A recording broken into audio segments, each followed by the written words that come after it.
अगर अचानक पृथ्वी की रेडियस हाफ हो जाए और उसका मास सेम रहे तो बताइए ड्यूरेशन ऑफ द डे क्या होगा।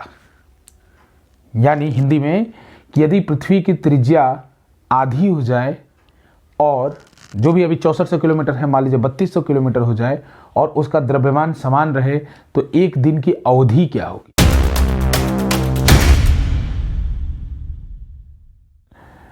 तो हेलो स्टूडेंट्स, electricalyatra.com के सवाल जवाब सेगमेंट में आपका स्वागत है।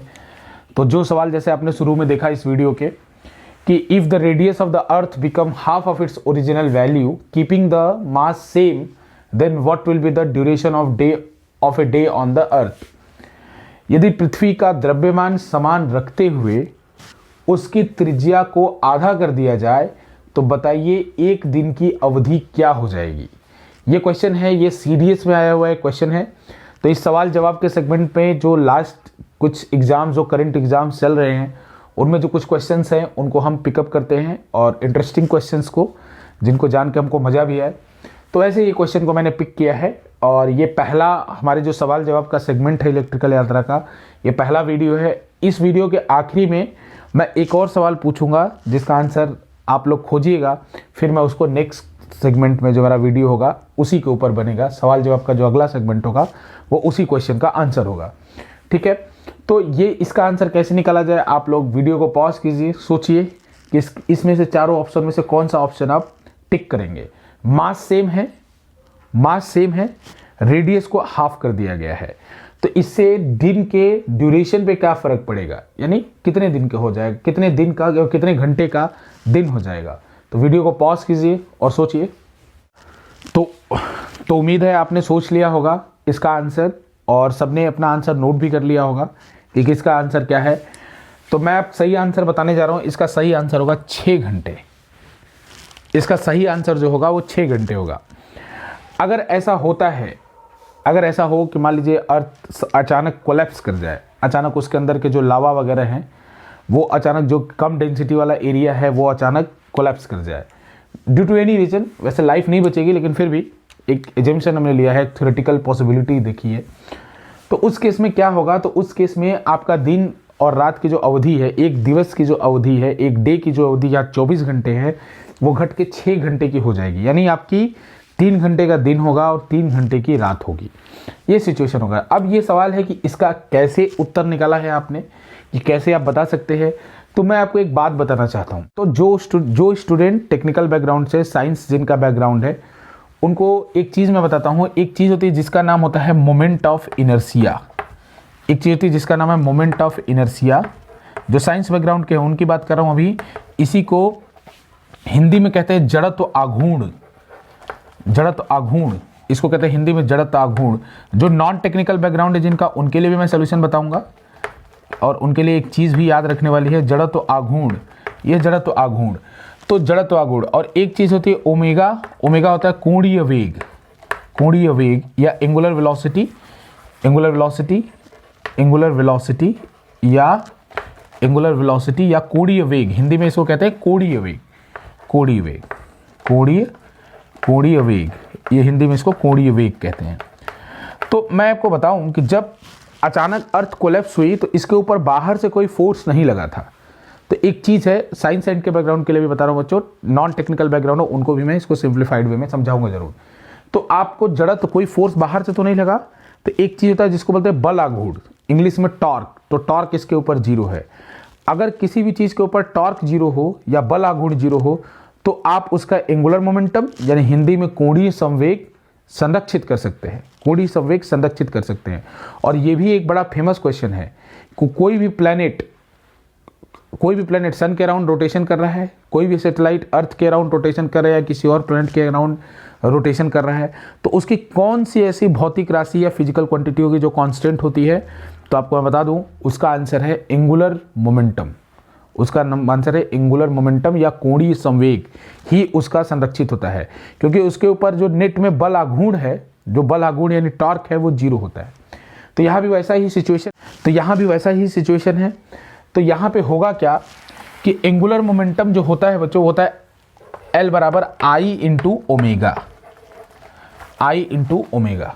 आई इंटू ओमेगा, यानी जड़त्व आघूर्ण गुणे कोणीय वेग, है ना, या moment of inertia into angular velocity. तो अब सभी बच्चे जानते हैं कि इसमें जो है आर स्क्वायर होता है, तो इसमें इसका फॉर्मूला जैसे अगर इस अर्थ को मैं स्फीयर मानूं तो इसका होता है 2/5 mr square into omega, 2/5 mr square into omega. Earth का ये होता है मोमेंट ऑफ इनर्शिया और ओमेगा। तो अब मैंने कहा था जैसा कि आपको कि इसके ऊपर अच्छा बाहर से कोई फोर्स नहीं लगा या जो बाहर से कोई टॉर्क नहीं लगा, बलाघूर्ण नहीं लगा, तो ये चीज़ कांस्टेंट होती है, ये चीज़ कांस्टेंट होती है। क्योंकि याद रखिए जब बल आघूर्ण या टॉर्क नहीं लगता है तो उस केस में एंगुलर मोमेंटम या कोणीय संवेग एक समान होता है। ये कैसे होता है तो इसके बारे में भी बता देंगे आपको आगे, लेकिन अभी पहले इस सवाल को संक्षेप में इसका जवाब देते हैं। ये कांस्टेंट होता है। अब जो नॉन टेक्निकल बैकग्राउंड के बच्चे हैं वो इतना याद रखें बस कि कोई भी चीज़ अगर घूम रही है, अपने अक्ष पे घूम रही है, अपने एक्सिस पे घूम रही है, तो उसका m into r square into omega का मान एक समान होता है। ओमेगा क्या होता है? ओमेगा की अपने एक्सिस पे कितना उसका कोणीय वेग है, मतलब अपने एक्सिस पे ओमेगा ज़्यादा होगा तो ज़्यादा तेज घूमेगी, है ना। तो ओमेगा मतलब ऐसे समझिए कि 1 सेकेंड में वो कितना एंगल बना रहा है, ठीक है ना। तो ओमेगा निकालने का तरीका क्या होता है कि अगर एक पूरा चक्कर कोई सर्कल पे चलता है तो 2 पाई चलता है, और उसका समय मान लीजिए उसने टी लिया तो ओमेगा होता है 2 पाई/t, ठीक है। तो ये बच्चे नॉन टेक्निकल वाले ये याद रखेंगे इसको छोड़ के कि m into r square into omega equal to constant, मतलब इन तीनों का जो प्रोडक्ट होगा वो कॉन्स्टेंट होगा। तो अगर इस केस में अभी बात करूं मैं, तो रेडियस को आपने कितना कर दिया, मास को सेम रखा, मास को आपने सेम रखा, रेडियस को आपने कितना कर दिया, आधा। तो रेडियस को अगर आधा कर दिया तो ये जो टर्म है वो आर स्क्वायर है, तो यहाँ पे रेडियस, ये आर स्क्वायर का टर्म 4 गुना कम हो जाएगा। आपने तो रेडियस को 2 गुना ही कम किया, लेकिन स्क्वायर, ये आर स्क्वायर का टर्म 4 गुना कम हो जाएगा, है ना। तो अगर ये 4 गुना कम हो जाएगा और इन तीनों का प्रोडक्ट पहले और बाद में एक समान रहना चाहिए, एक समान रहना चाहिए। तो अगर ये 4 गुना कम होता है तो इसको 4 गुना बढ़ना होगा, इस ओमेगा को 4 गुना बढ़ना होगा। अगर ये ओमेगा को 4 गुना बढ़ेगा ओमेगा, तो धरती अपने एक्सिस पे, अपने धुरी पे अब 4 गुना तेजी से घूमेगी। तो इसका मतलब क्या हुआ कि जो समय अवधि है वो 4 गुना से कम हो जाएगा। जो एक चक्कर लगाने में जो समय अवधि 24 घंटे लगता था, जो टाइम पीरियड 24 घंटे लगता था, अब कितना हो जाएगा 24/4, क्योंकि अब अर्थ 4 गुना तेजी से रोटेट कर रही है, अपने ओरिजिनल स्पीड से 4 गुना तेजी से। तो 4 गुना तेजी से रोटेट कर रही है तो अवधि क्या होगा, जितना तेज रोटेट करेगी उतना अवधि कम होगा, तो यानी 4 गुना कम अवधि हो जाएगा। यानी तो टाइम पीरियड कितना हो जाएगा आपका 24/4, यानी 6 घंटे, 6 घंटे हो जाएगा। तो ये रहा इसका उत्तर। तो इसका ये रीजन बताने से पहले जो नॉन टेक्निकल स्टूडेंट्स और टेक्निकल स्टूडेंट्स हैं, मैं एक क्वेश्चन पूछ लेता हूं जो कि हमारे नेक्स्ट सेगमेंट का क्वेश्चन होगा। इसके बाद मैं इसको एक्सप्लेन करूंगा कि ये कैसे कांस्टेंट आया। तो क्वेश्चन ये है कि अर्थ के पास अपना एटमॉस्फेयर होता है लेकिन मून के पास अपना एटमॉस्फेयर नहीं होता है, क्यों? अर्थ के पास अपना एटमॉस्फेयर होता है, मून के पास अपना एटमॉस्फेयर नहीं होता है, क्यों? ठीक है। अब इसका आंसर ये नहीं होगा कि मून के पास 6 गुना कम ग्रेविटी है। 6 गुना कम ग्रेविटी तो कुछ तो गैस होनी चाहिए। चलिए मान लीजिए बहुत डेंस नहीं, लेकिन एक थिन एटमॉस्फेयर भी तो होना चाहिए, है ना। और इसी का जो दोनों चीज़ का आंसर सेम होगा। इसी पे एक और क्वेश्चन पूछा जाता है कि बृहस्पति ग्रह यानी जुपिटर का एटमॉस्फेयर सबसे ज़्यादा डेंसर क्यों होता है, सारे प्लेनेट से सबसे ज़्यादा घना क्यों होता है, जो बृहस्पति का वायुमंडल है वो सबसे ज़्यादा घना क्यों होता है।